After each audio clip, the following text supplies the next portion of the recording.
हाँ तो प्यारे बच्चों, आज हम लोग पुनः एक बार इलेक्ट्रोकेमिस्ट्री की स्टडी करेंगे। अब तक आप लोगों ने इलेक्ट्रोकेमिस्ट्री में इंट्रोडक्शन देखा था और देखा था कि कंडक्टेंस क्या होता है, स्पेसिफिक कंडक्टेंस क्या होता है, मोलर कंडक्टेंस क्या होता है और इक्विवेलेंट कंडक्टेंस क्या होता है।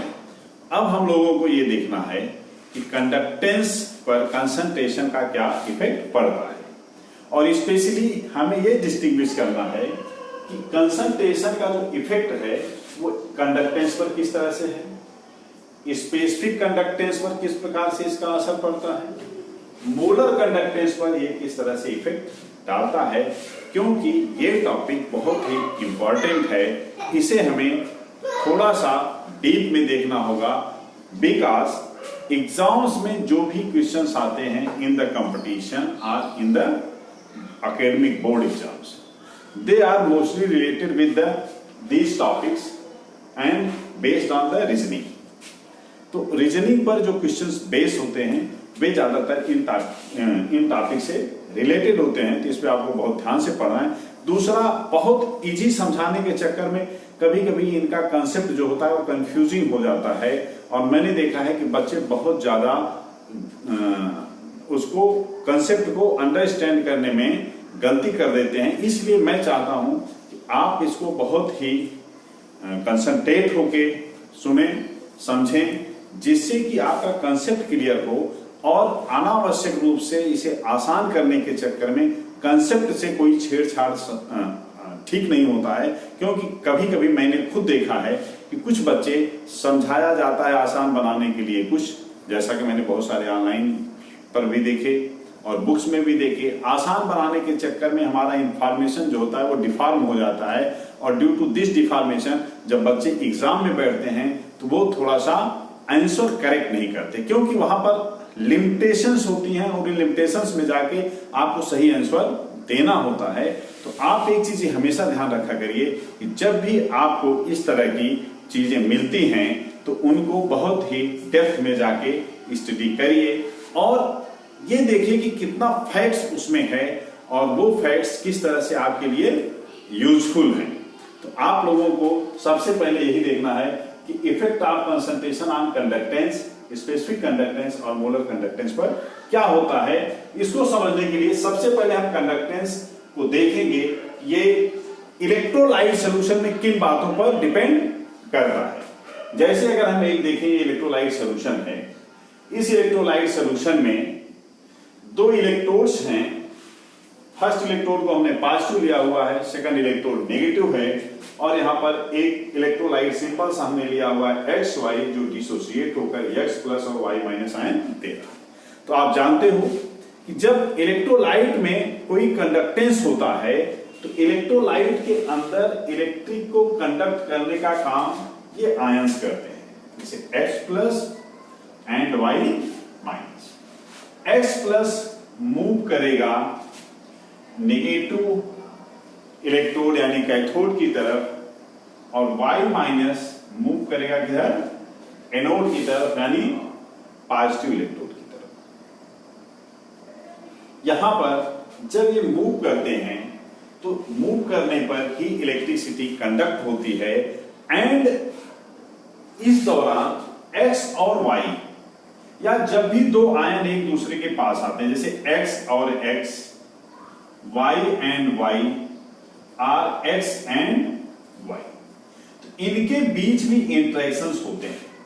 क्योंकि सॉल्यूशन में जब ये मूव करते हैं, एक दूसरे के पास से गुजरते हैं, तो पहला जो इवेंट होता है इनके बीच इंटरेक्शंस होते हैं। इंटरेक्शंस का मतलब क्या है, जैसे इनके बीच रिपल्सन होगा, इनके बीच रिपल्सन होगा, X प्लस Y माइनस के बीच अट्रैक्शन होगा, यानी यहां दो जगह रिपल्सन होगा और यहां पर क्या होगा, अट्रैक्शन होगा। तो ये चीज ध्यान देना है।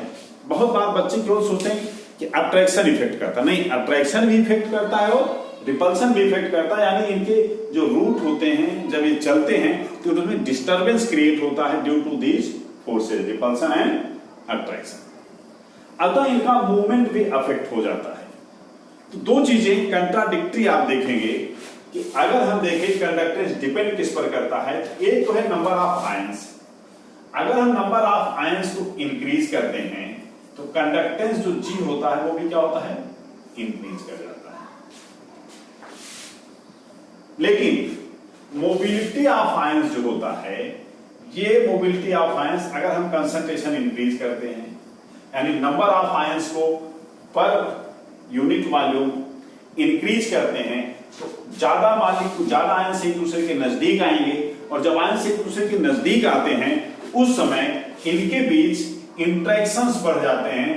अगर इंटरेक्शन बढ़ेगा, इंटरेक्शन इंक्रीज करेगा, तो मोबिलिटी जो होगी वो क्या होगी, ये डिक्रीज कर जाएगी। इसका मतलब कंडक्टेंस घटेगा। तो दो अपोजिंग फैक्टर काम करते हैं। जहां नंबर ऑफ आयंस बढ़ने से कंडक्टेंस बढ़ता है, वही मोबिलिटी घटने से कंडक्टेंस घट सकता है। अब हमें देखना है कि इनका इफेक्ट किस तरह से पड़ेगा, कब मोबिलिटी ज्यादा इफेक्टिव होगी, कब नंबर ऑफ आयंस ज्यादा इफेक्टिव होंगे। तो सबसे पहले हम लेते हैं स्ट्रॉन्ग इलेक्ट्रोलाइट और वीक इलेक्ट्रोलाइट पर क्या इफेक्ट होता है। सबसे पहले नंबर ऑफ आयंस अगर हम देखें, first point number of ions.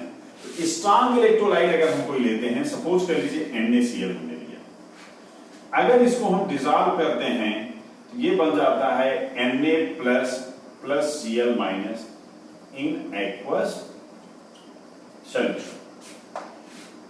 And NaCl approximately, initially अगर मान लीजिए हमने इसका 1 मोल लिया और ये 0 था, आफ्टर डिसोसिएशन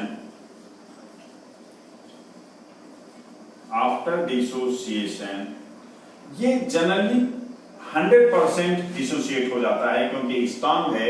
यहां पर ये 0 हो गया, अप्रोक्सीमेटली 0 हो जाता है। और ये कितना हो गया, 1 मोल। ये भी कितना हुआ, 1 मोल। इसका मतलब जो स्ट्रॉन्ग इलेक्ट्रोलाइट के सॉल्यूशन हैं, ये 100% डिसोसिएट होते हैं। और दूसरा इंपॉर्टेंट फैक्टर ये है कि कंसंट्रेशन पर इनका डिसोसिएशन डिपेंड नहीं करता है।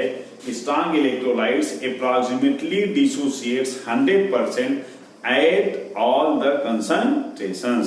सभी सांद्रणों पर इनका डिसोसिएशन लगभग 100% होता है।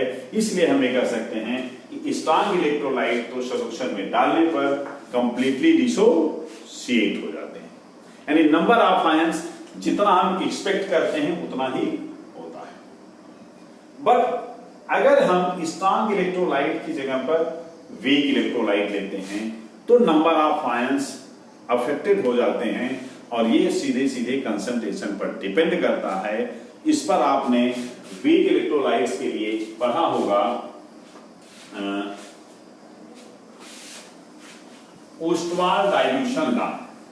तो हम देखते हैं ओस्टवाल डाइल्यूशन लॉ क्या है, और वीक इलेक्ट्रोलाइट जो हैं उनमें नंबर ऑफ पार्टिकल्स या नंबर ऑफ आयंस कैसे चेंज होगा। वीक इलेक्ट्रोलाइट्स, देखो बच्चों, वीक इलेक्ट्रोलाइट्स मान लो जैसे हम ले लेते हैं NH4OH। जब ये डिसोसिएट होता है तो this gives out NH4 plus OH।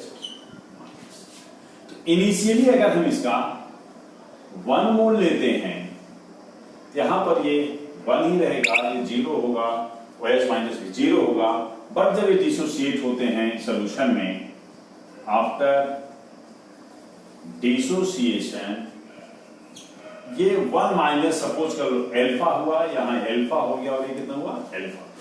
यहां पर आप जानते हो वीक इलेक्ट्रोलाइट के लिए alpha is much less than 1।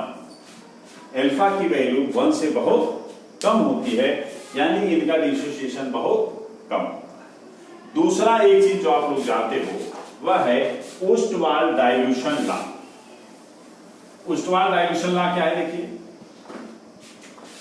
Ostwald dilution law के अकॉर्डिंग अगर बाइनरी कोई सॉल्ट है या बाइनरी कोई इलेक्ट्रोलाइट है बुस्टवाल डाइल्यूशन लॉ के अकॉर्डिंग बेटा आप जानते हो कि एल्फा इक्वल टू होता है under root KD upon C, जहां एल्फा क्या है, डिग्री ऑफ डिसोसिएशन है, वियोजन की मात्रा जिसे कहते हैं।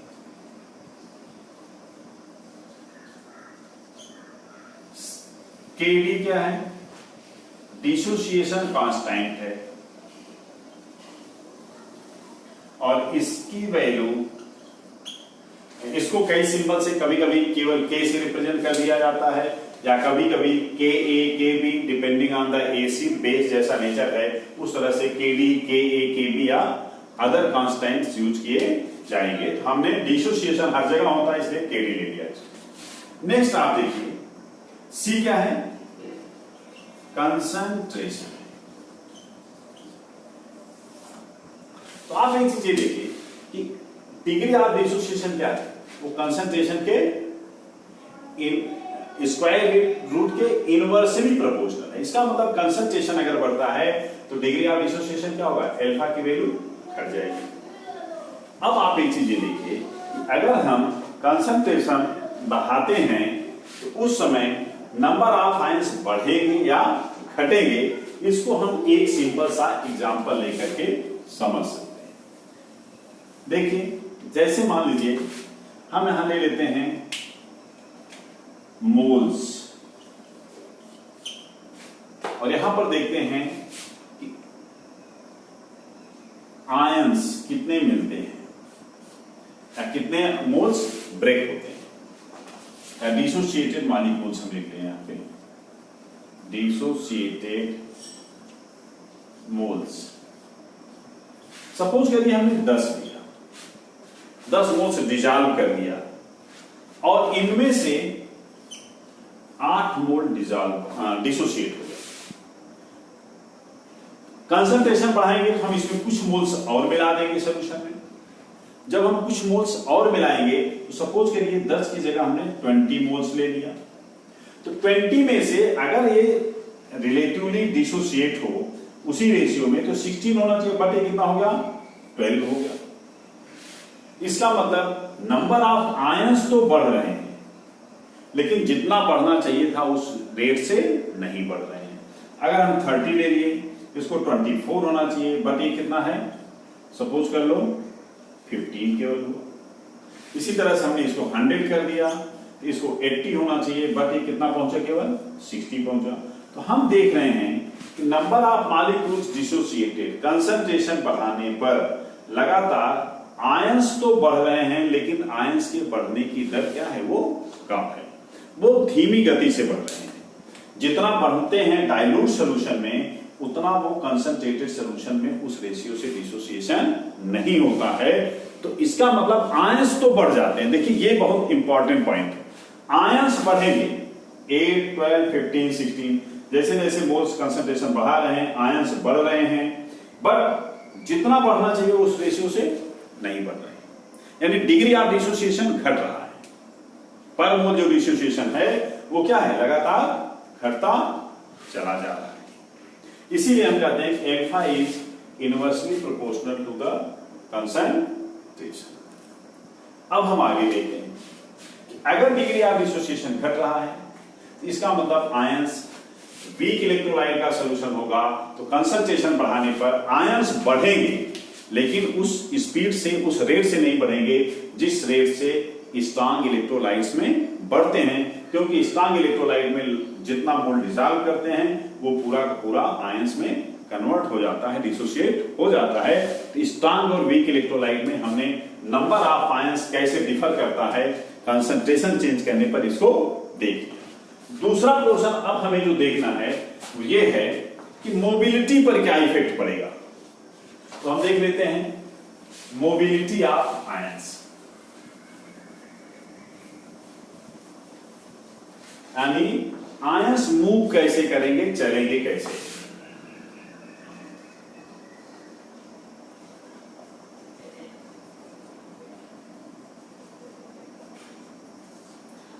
बच्चों देखो, मोबिलिटी को समझने के लिए आपको दो चीजें समझनी है। जब भी कोई इलेक्ट्रोलाइट, सपोज करिए हम एक्स वाई ले लेते हैं, डिसोसिएट होता है इन वाटर, मान लो एक्वस मीडिया है, ये बना देता है x plus Y minus.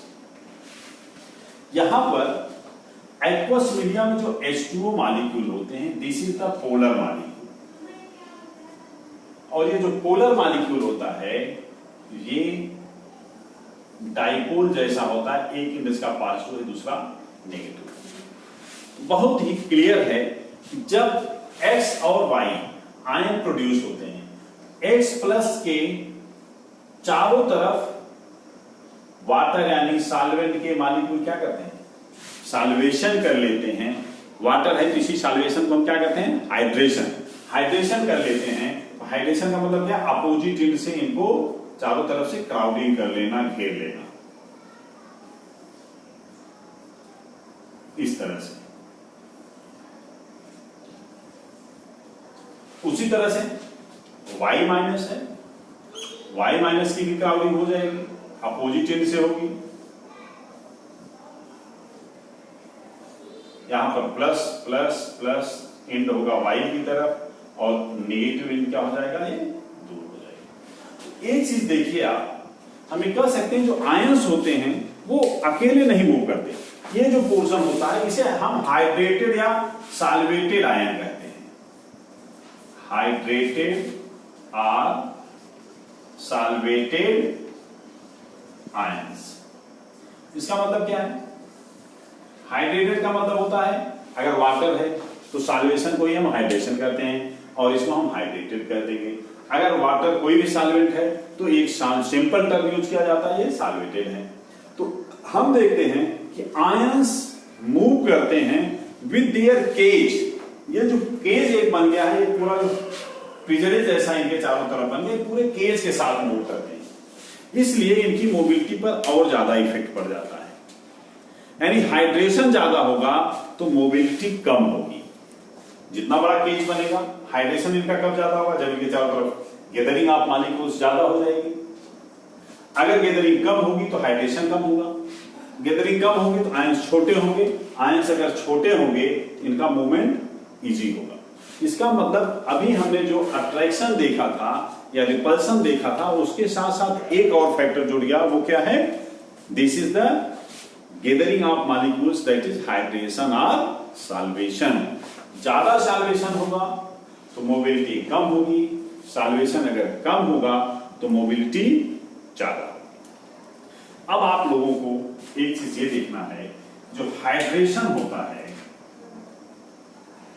Hydration ये डायरेक्टली प्रोपोर्शनल होता है charge on ion, and this also proportional to the inversely proportional to the 1 upon size, यानी साइज के इनवर्सली प्रोपोर्शनल होता है। आयंस जितना छोटा हो सॉल्वेशन उतना ही ज्यादा होगा। इसीलिए एक इंटरेस्टिंग एग्जांपल है, अगर हम NaCl का सोल्यूशन ले लें और LiCl का, देखिए ये Na प्लस आयन देता है, Cl minus, Li plus plus Cl minus. Simply हम देखेंगे, कहेंगे Na प्लस बड़ा है, Li प्लस उससे छोटा है, तो जनरली क्या होना चाहिए, Na प्लस की मोबिलिटी कम होनी चाहिए, Li प्लस की ज्यादा होनी चाहिए मोबिलिटी। लेकिन बच्चों यहाँ पे हाइड्रेशन इन्वॉल्व हो जाता है और यहाँ पे Li प्लस की साइज छोटी है, इसलिए इसका हाइड्रेशन ज्यादा होता है, तो इसका केज बड़ा हो जाता है, और जब केज बड़ा हो जाता है तो मोबिलिटी क्या होगी, वो कम होगी। यानी LiCl में Li की मोबिलिटी, Cl कॉमन है, तो इफेक्ट किसका पड़ेगा, Na और Li के साइज का, हाइड्रेशन का। Li का हाइड्रेशन ज्यादा होता है, इसका केज बड़ा होता है लिथियम का, इसलिए इसका मोबिलिटी कम होती है, तो इसका कंडक्टेंस भी जनरली NaCl से क्या होता है, कम होता है। ये चीजें हैं जो आपको समझनी है।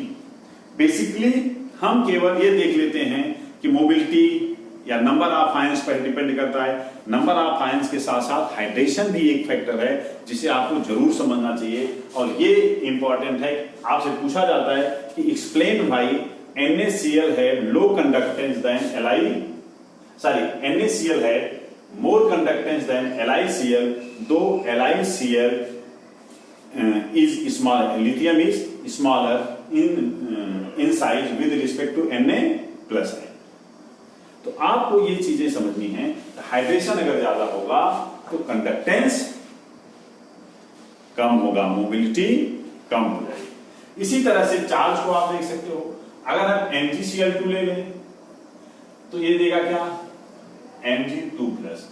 Mg2+ आयन की मोबिलिटी Na+ से क्या होगी, कम होगी। क्यों? बिकॉज Mg2+ पर चार्ज ज्यादा है, चार्ज ज्यादा होगा अगर तो मोबिलिटी, हाइड्रेशन ज्यादा होगा, हाइड्रेशन ज्यादा होगा तो मोबिलिटी कम होगी। तो आप एक चीज देख लीजिए कि हाइड्रेशन भी इफेक्ट करता है मोबिलिटी ऑफ आयंस को। तो हमने दो फैक्टर देखे, conductance depends upon the number of ions and mobility of ions. अब हम लोग देखते हैं स्पेसिफिक कंडक्टेंस पर इसका क्या इफेक्ट होगा।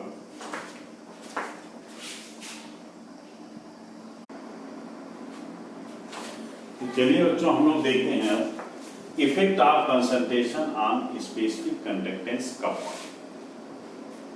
आप लोग पढ़ चुके हो, कप्पा इक्वल टू होता है G इक्वल टू होता है kappa equal to G into L upon A, where L is the length of unit cell, conductive cell, and A is the cross sectional area of the electrodes और unit cell. अब बच्चों, अगर ये 1 centimetre है, A equal to 1 centimetre square, तो volume equal to क्या हो जाएगा, 1 सेंटीमीटर क्यूब। क्यों?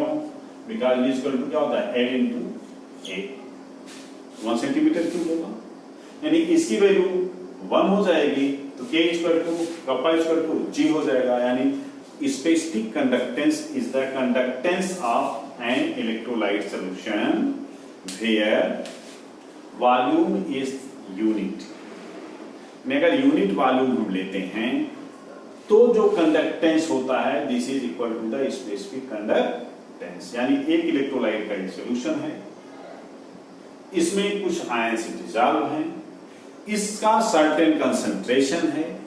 अब इसमें हम इलेक्ट्रिक करंट पास करते हैं, X प्लस और Y माइनस मूव करेंगे अपोजिट डायरेक्शन में, इलेक्ट्रिसिटी को कंडक्ट करेंगे।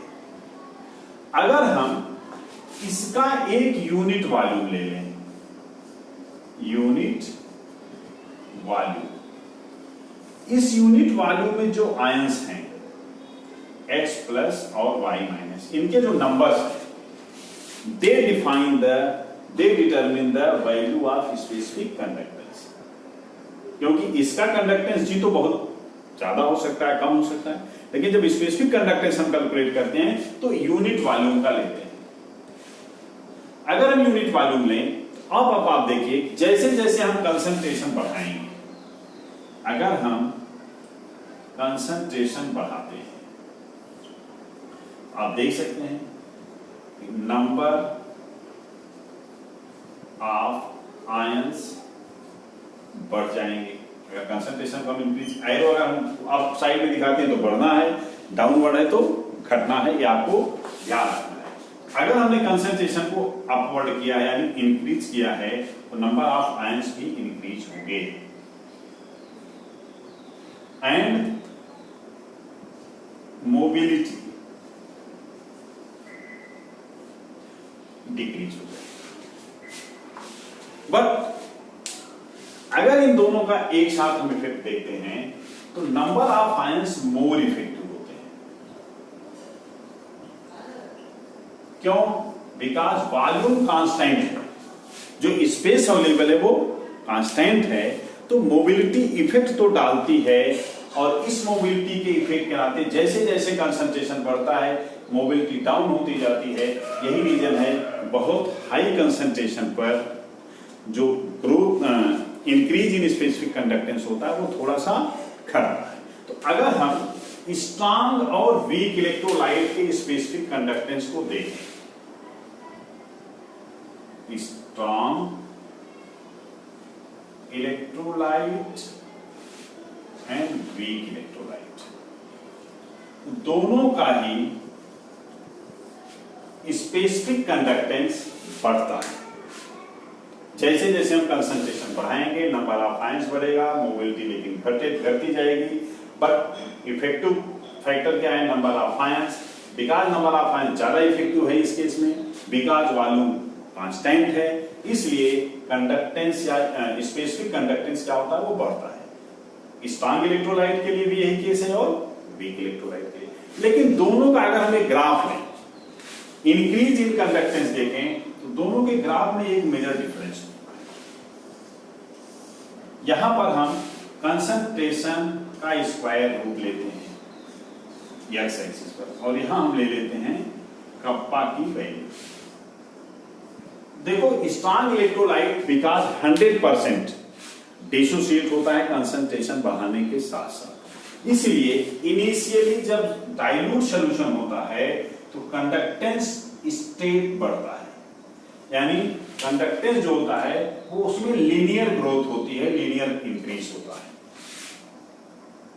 जैसे जैसे हम कंसंट्रेशन बढ़ाते जाएंगे कंडक्टेंस क्या होगा, वो स्पेसिफिक कंडक्टेंस बढ़ता जाएगा।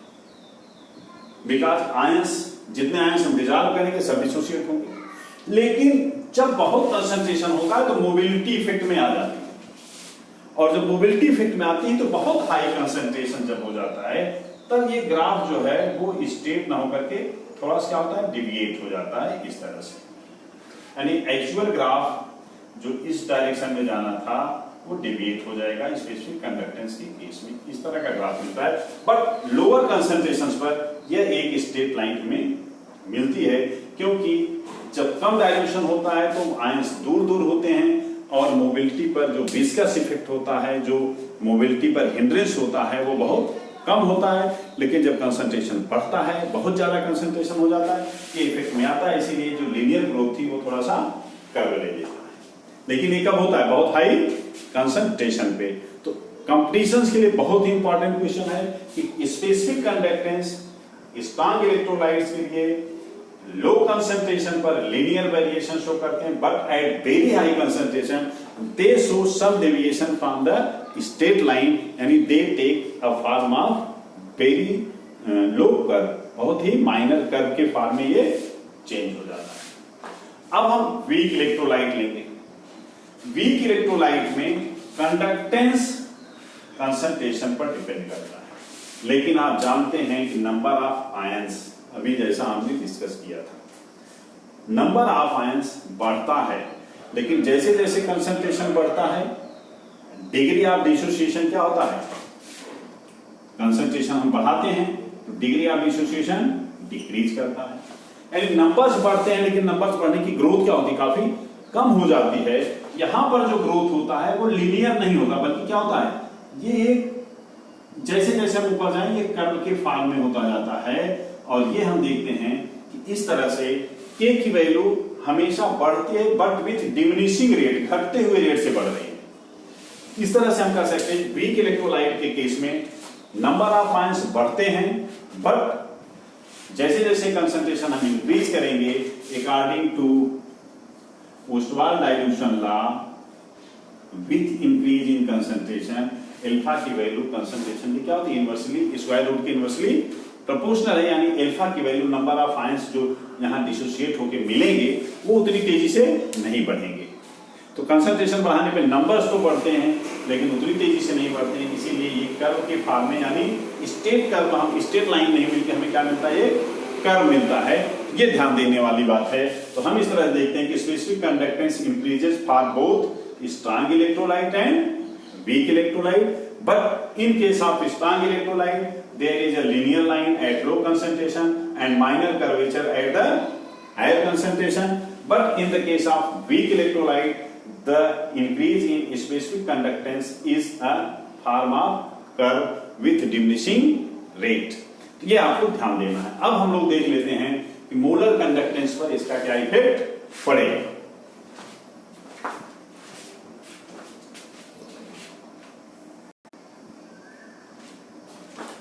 तो देखिए बच्चों, effect of concentration on molar conductance अगर हम देखें, लेमडा एम से हम लोग रिप्रेजेंट करते हैं, तो लेमडा एम पर ये कैसे इफेक्ट आता है। सबसे पहले हमने देखा कि एक हमने सेल लिया हुआ है जिसमें दो इलेक्ट्रोड्स हैं, और इन इलेक्ट्रोड्स में सपोज करिए पॉजिटिव है, this is negative and this is the electrolyte solution है। इसमें X Y डिसॉल्व है, gives out X plus plus Y minus.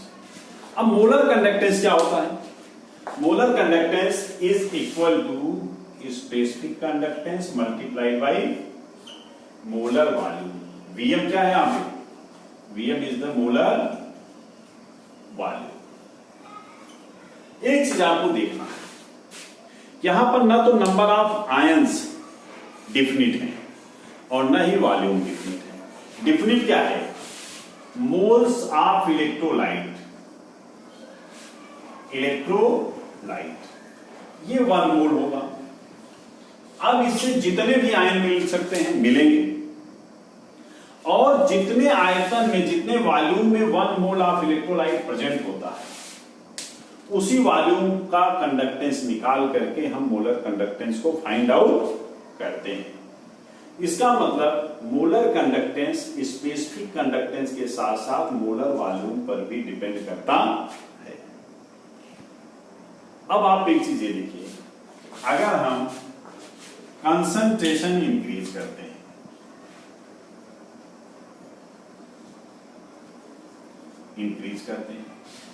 तो Vm क्या होगा? Vm आप जानते हो कि कंसंट्रेशन इंक्रीज करने पर Vm डिक्रीज करता है। इसी का एक उल्टा टर्म है डाइल्यूशन। डाइल्यूशन का मतलब होता है कंसंट्रेशन घटाना, पानी मिला। इसमें हम क्या मिला दें? पानी मिला दें। अगर इसमें हम नंबर ऑफ मोल्स डिजॉल्व करते जाएं तो कंसंट्रेशन बढ़ता जाएगा। अगर इसमें हम सॉल्यूट की जगह सॉल्वेंट मिलाना शुरू कर दें तो डाइल्यूशन बढ़ता जाएगा। तो हम लोग स्पेसिफिकली यहां पे डाइल्यूशन देखेंगे मोलर कंडक्टेंस के केस में। तो अगर हम डाइल्यूशन बढ़ाते हैं तो Vm क्या होगा? ये भी बढ़ेगा। तो बच्चों देखिए, मोलर वॉल्यूम डाइल्यूशन बढ़ाने पर यानी कंसंट्रेशन घटाने पर मोलर वॉल्यूम बढ़ेगा। और यहां पे अगर हम देखें K की वैल्यू, मोलर कंडक्टेंस को, लैम्डा m इक्वल टू क्या है? K into Vm। अगर हम कंसंट्रेशन इंक्रीज करें तो K की वैल्यू क्या होती है? इंक्रीज होती है। और Vm की वैल्यू क्या होती है? डिक्रीज होती है। बट यहां पर Vm ज्यादा इफेक्टिव है, मोर इफेक्ट, क्योंकि नंबर ऑफ आयंस अप्रॉक्सिमेटली या तो सेम होंगे या तो कम होंगे। जितने मोल्स आप डिसॉल्व करोगे, 1 मोल अगर हम डिसॉल्व करेंगे तो या तो ये पूरा डिसोशिएट हो जाएगा इस काम के केस में, या तो हम कह सकते हैं कि पूरा नहीं डिसॉल्व होगा, 1 मोल से कम ही रहेगा। यानी इसका डिग्री ऑफ डिसोसिएशन हमेशा 1 या 1 से कम ही होगा। यानी नंबर्स जो है वो लिमिटेड है, लेकिन वॉल्यूम पर कोई लिमिटेशन नहीं, वॉल्यूम बहुत ज्यादा बढ़ सकता है। तो यहां पर वॉल्यूम जो होता है वो स्पेसिफिक कंडक्टेंस से ज्यादा इंपॉर्टेंट हो जाता है, ये मोर इफेक्टिव होता है। इसका एक और भी कारण है, वह क्या है? मोबिलिटी। मोबिलिटी जो होती है वो डिपेंड किस पर करती है? अवेलेबल वॉल्यूम, स्पेस पर। तो अगर वॉल्यूम बढ़ेगा तो हम ये कह सकते हैं कि मोबिलिटी भी क्या होगी? बढ़ जाएगी, क्योंकि स्पेस बढ़ जाएगा, आयनों के बीच में दूरी बढ़ जाएगी। अगर आयनों के बीच की दूरी बढ़ेगी तो मोबिलिटी बढ़ेगी। हम ये कह सकते हैं कि Vm ज्यादा इफेक्टिव है विद रिस्पेक्ट टू K। तो Vm क्या है? घट रहा है। तो अगर Vm घटेगा, ये ज्यादा इफेक्टिव है, हम ये कह सकते हैं कि लैम्डा m क्या हो जाएगा? डिक्रीज करेगा। यानी कंसंट्रेशन बढ़ाने पर मोलर कंडक्टेंस डिक्रीज होगा। या इसी को अगर हम डाइल्यूशन के फॉर्म में ले लें, dilution, Vm is the measure of dilution. तो डाइल्यूशन अगर हम इंक्रीज करेंगे तो लैम्डा m की वैल्यू भी क्या होगी? वो इंक्रीज करेगी। यानी हम कह सकते हैं कि डाइल्यूशन बढ़ाने पर मोलर कंडक्टेंस बढ़ता है, जबकि स्पेसिफिक कंडक्टेंस घटता है। हम ये कह सकते हैं कि कंसंट्रेशन का इफेक्ट स्पेसिफिक कंडक्टेंस और मोलर कंडक्टेंस पर अलग अलग होता है। कंसंट्रेशन आप बढ़ाओगे तो K बढ़ेगा, लेकिन लैम्डा m क्या होगा? ये घट जाएगा। इसको आप यहां पे ऐसे समझ सकते हैं कि अगर हम कंसंट्रेशन को इंक्रीज करेंगे तो K बढ़ेगा, Vm घटेगा और लैम्डा m भी क्या होगा? घट जाएगा। ये दोनों घट रहे हैं कंसंट्रेशन बढ़ाने पर, स्पेसिफिक कंडक्टेंस बढ़ रहा है। ये डिफरेंस हमेशा आपको याद होना चाहिए। अब हम देखेंगे स्ट्रांग और वीक इलेक्ट्रोलाइट पर इसका क्या इफेक्ट और किस प्रकार का इफेक्ट होता है, क्या डिफरेंस शो कर सकते हैं ये, इसको हम ग्राफ से अगर देखें। चलिए हम लोग देखते हैं स्ट्रांग इलेक्ट्रोलाइट और वीक इलेक्ट्रोलाइट पर क्या इफेक्ट पड़ता है। इसको हम लोग एक ग्राफ से देखते हैं। सपोज करिए यहां पर लेमडा एन है एंड यहां पर हम अंडर रूट सी ले लेते हैं, कंसंट्रेशन का स्क्वायर रूट ले लेते हैं। तो कंसंट्रेशन का स्क्वायर रूट लेने पर अगर हम ग्राफ देखेंगे बच्चों, तो आप जानते हो कंसंट्रेशन बढ़ाने पर लेमडा एन क्या होगा, घटेगा। इसका मतलब अगर हम स्ट्रांग इलेक्ट्रोलाइट का लें, एक स्ट्रेट लाइन मिलती है, बट अगर हम वीक इलेक्ट्रोलाइट्स लेते हैं हमें एक कर्व मिलता है। ये फॉर दिस ग्राफ इज, जो हम सेकंड बनाने जा रहे हैं, ये वीक इलेक्ट्रोलाइट के लिए है। जैसे मान लो NH4OH है,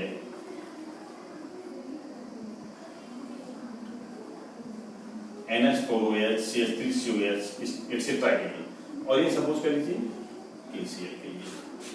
यहां पर एक चीज जो ध्यान देना है कि जब कंसंट्रेशन बहुत ज्यादा होता है तो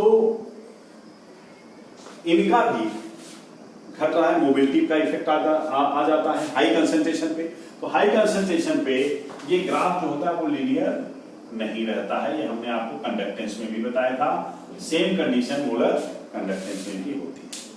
बट जब ये आगे बढ़ता है एट लोअर कंसंट्रेशन, तो ये एक लीनियर लाइन शो करता है, बट ये कर्व शो करता है। और अगर इनको हम एक्सट्रापोलेट करें दोनों ही केस में, तो इनफाइनाइट यहां पर कंसंट्रेशन क्या है, अप्रोक्सीमेटली 0 है। यानी इनफाइनाइट डाइल्यूशन पे अगर हम देखें,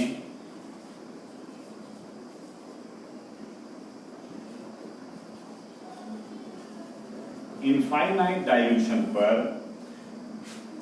लेमडा एम को, मोलर कंडक्टेंस को लेमडा नॉट एम से रिप्रेजेंट करते हैं और इसे कहते हैं limiting molar conductance. Limiting molar conductance, ये लिमिटिंग क्यों, क्योंकि मैक्सिमम वैल्यू है जो मिल सकती है। This is the lambda naught m. यहां पे हमने दोनों को एक साथ मिलाया, कोई जरूरी नहीं है, ये ऊपर जा सकता है और कोई एक नीचे हो सकता है। तो lambda naught m specific conductance होता है, मोलर कंडक्टेंस होता है at the infinite dilution and this is the maximum value of the molar conductance for any electrolyte solution.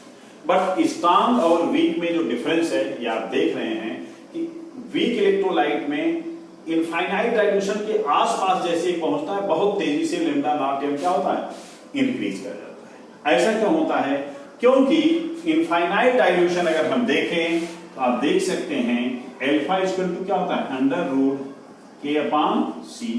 अगर C अप्रोक्सीमेटली 0 हो जाएगा तो हम कह सकते हैं कि lambda alpha will be approximately 1, यानी डिग्री ऑफ डिसोसिएशन क्या हो जाएगा, वो यहाँ पे इनफाइनाइट हो जाएगा, उसका स्क्वायर रूट लेंगे आप, इनफाइनाइट होगा, यानी यहाँ पर डिग्री ऑफ डिसोसिएशन कंप्लीट हो जाएगा। डिग्री ऑफ डिसोसिएशन कंप्लीट होता है तो कितना होता है, 1 हो सकता है। तो हमें देखते हैं कि डिग्री ऑफ डिसोसिएशन 1 हो जाएगा, और अगर डिग्री ऑफ डिसोसिएशन 1 हो जाएगा यानी वीक इलेक्ट्रोलाइट भी कंप्लीटली डिसोसिएटेड हो जाता है। एक मोल का एक मोल पूरा डिसोसिएट हो जाता है और पूरा आयन देता है। तो आयंस के नंबर बहुत तेजी से बढ़ जाते हैं, मोबिलिटी एकदम से खत्म, हिंड्रेंस जो होता है मोबिलिटी का, जो इंटरेक्शंस होते हैं एकदम से खत्म हो जाएगा। और जैसे इंटरेक्शन खत्म होगा मोबिलिटी बहुत तेजी से बढ़ेगी, और अगर मोबिलिटी तेजी से बढ़ेगी तो यहाँ पर बहुत ही steep growth in the conductance होता है। This is called the lambda naught M और लिमिटिंग मोलर कंडक्टेंस। हम कह सकते हैं कि limiting molar conductance is the conductance at infinite dilution. Infinite dilution पे जो कंडक्टेंस होता है that is called the limiting molar conductance. अब हम लोग लिमिटिंग मोलर कंडक्टेंस पर एक लॉ है बच्चों, कोलराउस लॉ, उसे पढ़ेंगे नेक्स्ट लेक्चर में। तो आज का आपका लेक्चर यही तक है।